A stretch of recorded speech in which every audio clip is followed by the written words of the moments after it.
one way I say that we are fortunate because we are born at a time where there's a change in technology. But we are now trying to come to a fairly reasonable consensus on three things.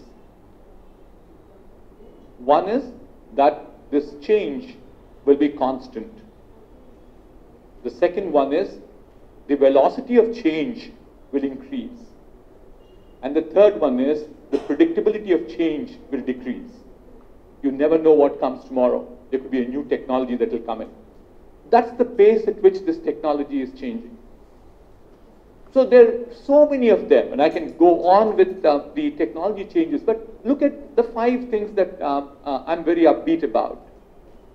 Mobility, Internet of Things, cloud, digital wallets, unique identification. All these technologies will transform the whole world.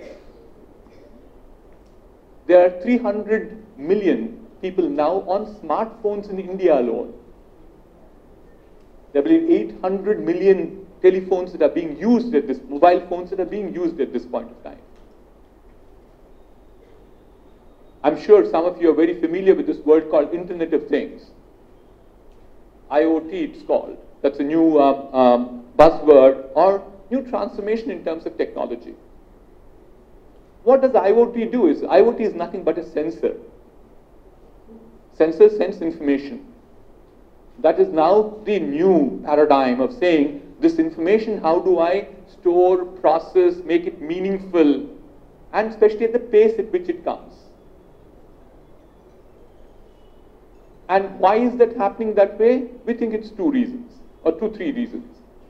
One is, people who belong to my generation, Professor Bashir is also here with me in front, who is also from the same college as I do, is that when we started seeing computers for the first time, this was in the 1970s, a transistor used to cost you $38 a piece.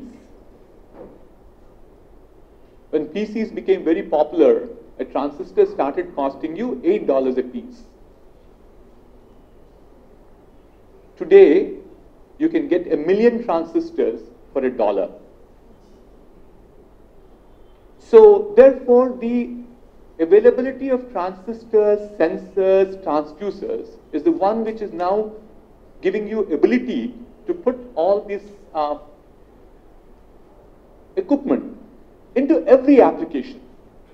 And that sends you data, and thereafter you need to process. That's the Internet of Things. And enormous, that's another, I did an event day before yesterday on big data and analytics.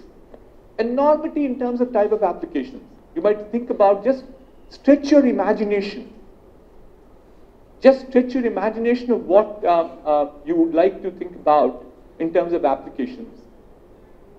Any vertical that you can think about. Where did the Internet of Things came in, or the data streams came into us, is largely in BFSI, banking, finance, insurance.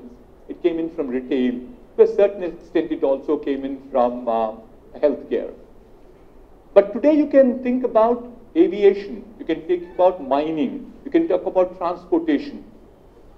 Everywhere in the world, there is now data devices and streaming of data. My core competence is more in engineering. I pride myself in telling people that I'm a mechanical engineer by training. I continue to work very intensely on mechanical engineering as much as I can.